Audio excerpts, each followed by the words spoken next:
Hey everybody, this is Brian. And this is Josh. If you listened last week, we were in the middle of a conversation with Erin and Jill of Two Small Coins, and here we go with part 2. Now I have to. You had an idea. You had an idea to go with part 2. Yeah, here's part 2. We don't need any music or No, anything. we don't. No. No. He's always trying to take away my music. I worked hard on that. Well, I'm like, we don't need to waste a minute. We might as well just talk to the people. Well, we've wasted 30 seconds now. You and me debating about the music. Right. It was entertaining. Well, thank you. Yeah. For that. So where we left the conversation before, we were talking about kind of what happens around like holidays and things. Now, I think there's awareness around, hey, it's Thanksgiving, hey, it's Christmas, and those things kind of, everybody gets busy in their own stuff. There are those personal moments as well where there's, like you might not know a birthday, you might not know the first date, you might not know that. I think I saw something where like you want to have those touch points with those people on those days, because there's probably time that you wouldn't even know would be needed if you didn't know them. But tell us about why that's a meaningful thing, those small things that are happening throughout the year. Yeah, I think, when you're married to someone, you're sharing so much, right? And you've got memories and you've got dates and you've got, like you said, your first date, or they build on each other, and you don't realize sometimes how many of those you have until a person's gone. And I think it is nice to be able to share with people even those smaller days or those smaller memories. Or now you have the iPhones and Facebook and things that pull up memories for you. So maybe it's a normal day, but they've just triggered and pulled up a memory for you. And, right. I think one of the greatest gifts people give me through grief as a friend is to say, tell me about Christian. Whether they, if they didn't know him. Now we live in a new state where none of my friends knew him, but I love it when people want to know him still, because that keeps him alive for me and for my kids. And that's a gift for sure.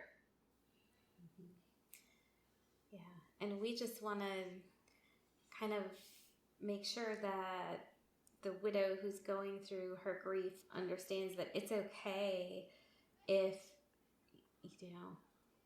your wedding anniversary, or, I know, like my sister is the type of person who can hold every date in her head.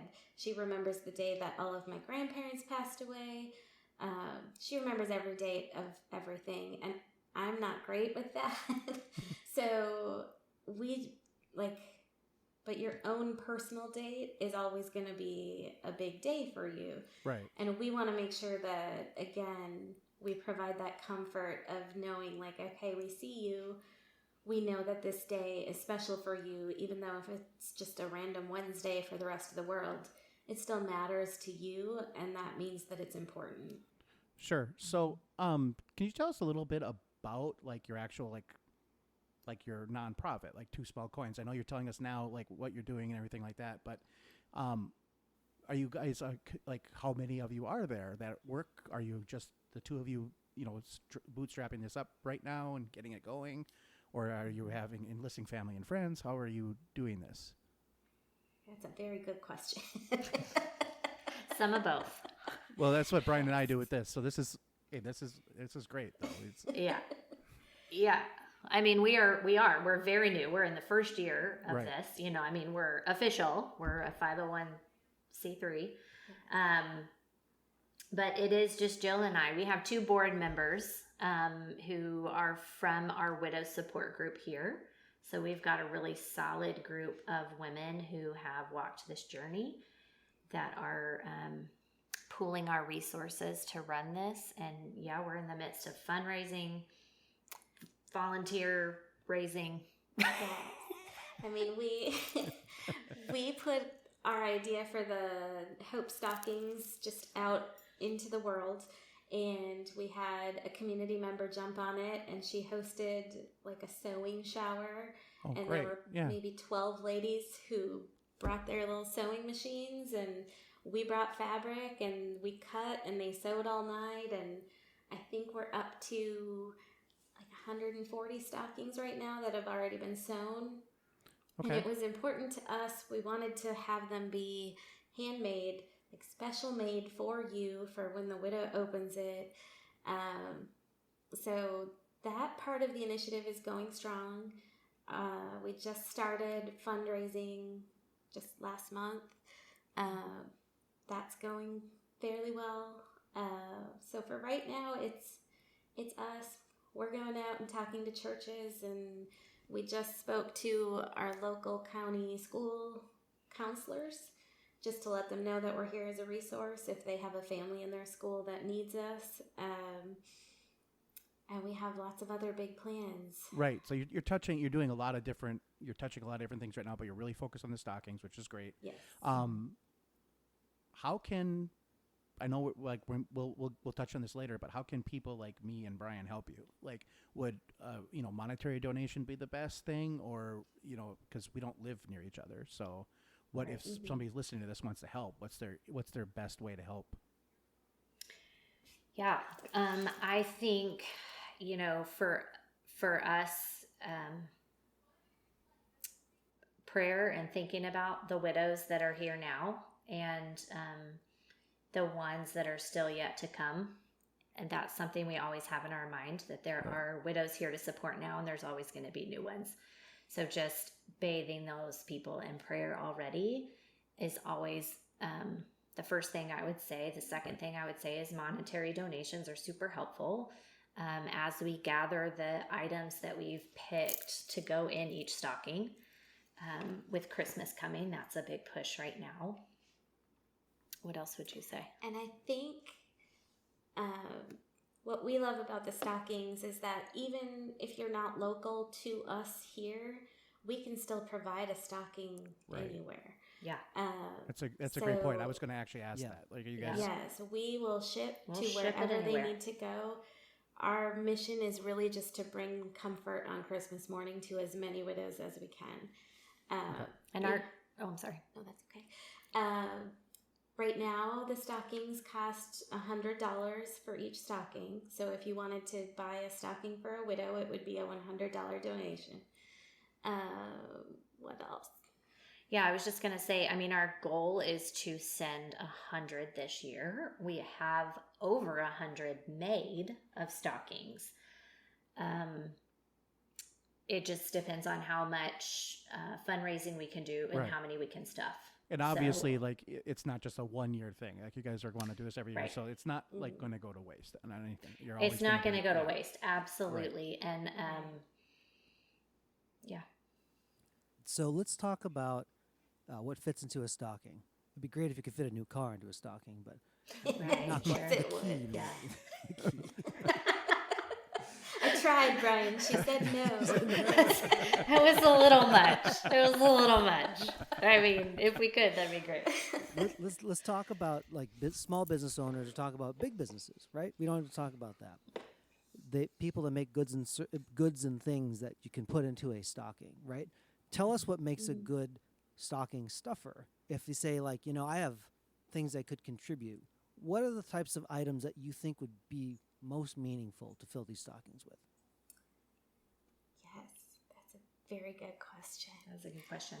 Right now we have picked certain things that we're definitely putting in from that we feel like support a widow in their grief, and they have been things that have been supportive to us. Like, we have a very specific devotional book that we want in everyone that is actually not for grief, the technical book, but man, does it speak to you when you're grieving. It was a life-saving tool for me. Yeah. I would say if it speaks to you when you're grieving, it's for grief. It's worth, 100%. That's what it is. Right. So. And we have also picked out a very specific necklace that is made by an artist, I believe, in Nashville. And the heart behind it is for widows. And the story behind it is to kind of provide a message of God has more for you Like, your life is not over just because your person is no longer here. So that's another piece that we want to make sure goes into every step. Did you say they're based in Nashville? I think so. I think she is, now that you say that. It's called the Yes Necklace. Yes. Okay, I'll do some research here. See if I Yeah. Okay. Do some research. I can't Brian remember knows her a name, lot but of she people. is You'd be surprised who he knows up there. I got a guy. she's a Christian musician. Yeah. Correct? He may actually know her at that point. What's the name? Yeah. Her name is Holly. I don't know more than All right. that. Well, Holly, if you're listening to this podcast, or if you are Holly's friend, Yes. please contact me through. Please contact us. Yeah, the story is beautiful. Great. Her It is. website and story of why she created this is beautiful. Wonderful. So Yeah. would it be, I mean, I like, so the whole point of the stocking obviously is support, but it's also a real thing of hope, right? It's so people aren't so depressed, because the holidays is difficult for almost, I would think any grown person has some kind of trauma associated with the holiday, whether it's good or bad. But Yeah. it's really a story of hope, right? Like, you want to Yeah. let these people know they're supported, they're not forgotten. And that's the Yeah. real thing, right? Yeah. I mean, And that's our tagline, bringing hope to Right. the widowed. right. Yep. And yeah, I did read that. That's why I kind of like, Mhm. I've been trying to catch up on like Jill's stuff on her blog and everything. I've been reading it throughout the years, kind of on and off, but like your new entry was really good. Jill does a blog. It's really good. We'll put it in the show notes. We'll put Two Small Coin stuff in the show notes. But could you tell us a little more about that, like giving the hope to people and why that's so important? Yes. We've been working the last few weeks on our like actual business plan. So if you're a business person, don't be stressed that we are still working on that even after we have incorporated it. But one of the pieces within that is to figure out your needs analysis and why your services are so needed. And I will say that everyone we've spoken to about what it is we're doing has said, yes, this is needed. This is not out there. There's not resources for widows. And in doing some of the research to figure out the needs analysis, just the statistics of, I don't know the right word. The statistics for health for somebody who has become widowed are depressing in and of themselves. Right. And I think it's because a lot of times you'd have all that support real early on, and then it goes away, Sure. and you are still left with this big grief that you don't know what to do with. And I think hope, the reason we put that as our focus is that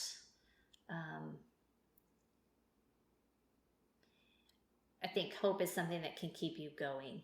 And we're looking for little tokens, little tidbits that it's like, you are not alone in this, so that you can have a little bit of hope of getting through, getting to the other side. Right. Because it's about making it through it, but then also coming out the other end and not just being a shell of a person. Like you want to, you have to be there for you if you have kids, even if you don't have kids, but it's it's difficult. So you want to be building a life on the other end of it, right? Right. At some it's point, like your life's not over.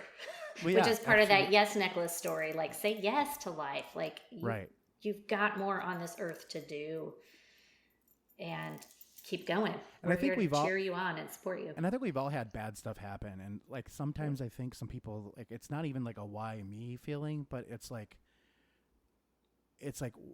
why did this happen? Right. You know, and you have to kind of like come to, that's part of the process too, like grieving through change, and people don't like change anyway. And then you throw a change that is like, it's never going to be the same. So I think that when you give people hope, you're telling them, look, you know what hope is. This is the hope for a better future for you and for your life. Because it's not, like you said, it's not over. And I think that's really important to let people work on that, because I do think even in the broader society, like, people don't touch on these topics. And they're always like, oh yeah, go to therapy and you talk to somebody, and for, your hour a week or hour a month, whatever you can afford. But, then you have a support group of people, like you guys have gone through not the exact same trauma, but a shared trauma where you have something in common. So I think it's important for that resource to be available for people. So that's a good thing. Yeah, and we're working to build a mentor program and a coaching program for widows, that widows further down the road are helping widows who are That's what I was going to just ask. starting out. Like what was because we've kind of really touched on the stockings, which is great, and we're telling what you're doing right now, but what was the future? And so you're saying you're looking at in the future like a mentorship program. So were you thinking like a one, like you guys like actually like get together one-on-one and mentor each other, or are you thinking of online kind of things, or what are you? I mean, I guess this could branch out to be infinitely large. So Right. We're thinking of all of it. We are. Yes and yes. Yes and yes. All the things. We hope that you will teach us how to run a podcast. Yeah, no problem. And I'll tell you what, the thing is that's like Brian and I, like we actually are starting to build, like we should have done this at the beginning, like more like where you guys are at, but because it wasn't such a big thing, building the community that is already, the people you're already touching, loop them into a community aspect, like a closed community with you guys. So like if you have a Discord or something where you can get together and just talk, and you know, you can do voice, video, or just text, because sometimes, you know, let's say you're like on this context, let's say you're grieving, you might not want somebody to see you on video, you know. Right. You might not want someone to hear your voice, like the quivering in your voice or whatever, Right. but you don't mind texting somebody or you know, talking like that. So I think that to have the options available to people and the ways to communicate are good, and it's great for a community to have that. So that's, like I said, that's something Brian and I we're kind of playing catch up on now, but and I've got some help with some friends, and Brian's talked to some people, but yeah, you need as many people as you can to help you out. So him and I have no problem helping you guys. So Yeah. Thank you. We appreciate it. In the spirit of help me help you, help me help you in that situation. Yeah. You mentioned earlier that, you know, you're kind of in the early stages of doing not-for-profit work. And I think that just hearing both your hearts on what this personally means to you, and also what it practically means to offer hope to others in need, right? A question I had earlier was this, like, you know, how do you make money after, you know, in this, I mean, you don't lack for things to do and stuff like that. So in this transition phase, obviously, like, to give to this mission is where you guys are headed. In the interim, how can do you guys work for yourselves? Are you self-employed? How can other people hire you and see you for other things that you can bring to a table? Oh, I love that question. We've talked about that a little. Erin is our president because she is kind of full-time, 2 small coins, building our community, making our appointments. She tells me when to be places, and I am there. I am still kind of working full-time in my regular job as well. But one thing that we are passionate about, and especially Erin, I'll let her talk more about it, but she is an artist, and she can lead like art therapy grief groups. We would really love to be able to start offering that as a service for different groups, whether it's church groups or companies. I'll let you maybe talk more about that. Yeah, my background is in life coaching and art therapy, and I think that's where my heart is coming from, of the mentoring program, the coaching program, and running groups for people. And like you said, in all platforms, online, local. I mean, heck, I'll travel. I love to travel. I'll go anywhere. right. Italy, do you hear me calling? Give you a plane ticket, you're there. Yep. I'm there. Yes. I am there. I will see you there. Yeah, I think we want to be a voice in the world, that grief can be talked about, right? Grief and healing and hope and hard things can be talked about. And I think It's important, whether that's in your company setting, whether that's in a church setting, whether that's in someone's home. I mean, I think you just feel valued when you're like, people care about what's going on in my life. And we hope to kind of open up that conversation and bring what we have to offer and our tools and our experience and teach people how to share. And a lot of people don't want to open up about their grief, and Right. that's okay. It's got to be on their time. That's the thing. You can't, people will send us, or tell us about a widow and we're like, hey, we're here. We will reach out, but it's got to be on their time and when they're ready to go through it. Can I just touch on that for a little bit? Because, Yeah. Folks, if you didn't hear the conversation prior to hitting the record button and stuff, but, social media was, how Josh and I kind of saw what was going on in Jill's life over the years. Those people that stand in front of Instagram and ugly cry and they record themselves ugly crying and, have the Zoom just right, while the ring light's on, watch some ugly cry. Okay, those aren't the people that really need the help. Probably those people are ugly crying in the corner because they have to get an ugly cry out and put on a game face to go back to their children, right? So Yeah. Right. here, the leading tip is that if you know somebody has gone through this and everything looks like everything's good, right? Don't just assume that it's good. That may be the manager face you have to put on in order to kind of get through the day, to go do the things you got to do, right? So just realize that just because of appearances, it doesn't mean that everything is okay. And I think that when people say, oh, it looks good, we're good. But this is actually stopping and saying, let me look at this differently. Or let me ask a different question about it, right? Right. And I also think I love that. And I think it's part of our role, now that I'm thinking about it, is teaching, I don't know if that's the right word, showing widows it's okay, or anyone grieving, it's okay to not be okay. Right. Like, it is okay to not have that game face on. I remember my first few months. The place that made me the most angry were the businesses, I won't mention them, that their philosophy was to be super nice to the customers. It's a great business philosophy. How are you? Welcome. How's your day going? That is a really hard question for someone who is grieving. That's a very abrupt, it's like, it is not going well. I'm here to get my beverage and move on, don't ask me. I don't know you. But I think just us sharing and saying it's okay to be a mess. And it's also our responsibility as grievers to say we need help. No one's going to magically know what we need. Sometimes you don't know what you need, but you just know you need things. And so you just got to be like, I don't know what I need, but I need the things. And you got to help me figure it out. Being honest about that. So it's both sides, right? It's a relationship. Very good. You had mentioned, Jill, earlier in the podcast, like, hey, you know what? Take my children, please. It sounds like an old comedy line, right? Take my wife, please. Outside of taking children, name 2 other things that you would love somebody just to approach you with. You know what? I thought of this. I'm going to do this for you, because it takes you having to think of it in the first place. Like, what's a good thing for people just kind of tuck in the back of their mind to say, I could offer these 3 things? And I will say that one of the things that we are working on building is we are going to start posting a whole lot of blog posts about what you can do if someone in your life is grieving.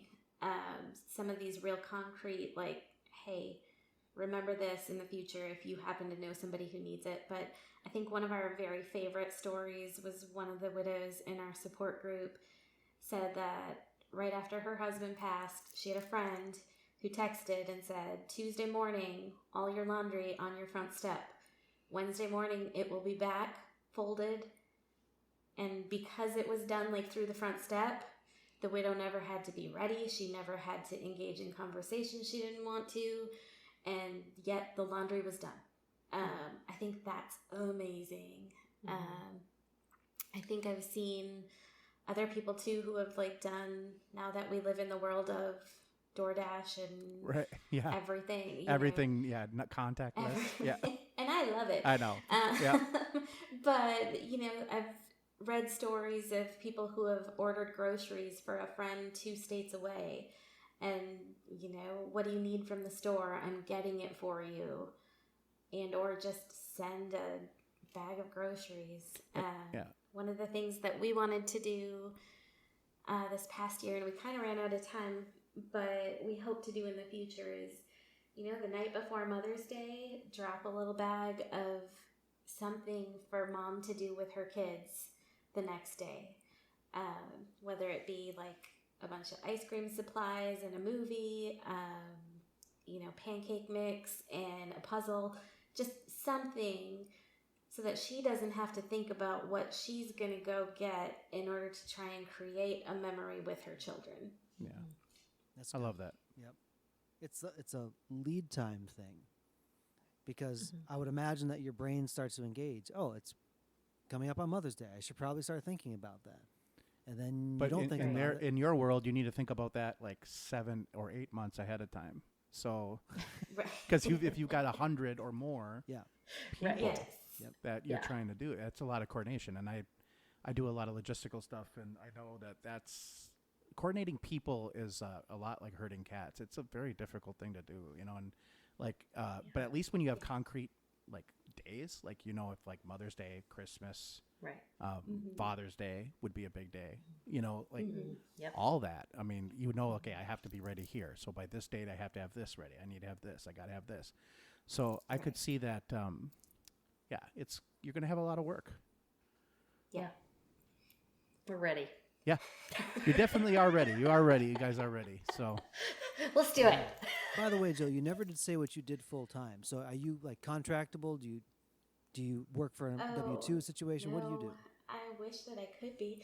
I actually, I write.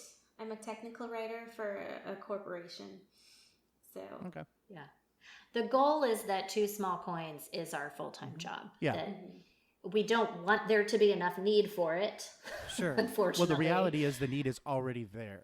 It's You guys already are there. just trying to Yeah. fill the need that's already present, and that's what. Yeah. You're not like creating the need; it's there. Yeah. So It's there, Yeah. yeah. So that's the goal. Yeah, I work between Two Small Coins, and I have my own sure. coaching practice. Sure. And so I think, but the goal is Two Small Coins. Got it. And I would say to you guys too is like take your way you guys met as like a real affirmation that the need is there, because that's Yeah. how you met. Now, if you can Right. facilitate that and kind of purposely put people together, that's Right. what you're trying to do, which is great, because a lot of people don't know how to reach out to people, or they know, like you said, they know somebody that's grieving, and maybe that person does want help, but they live in a place where there's nobody else.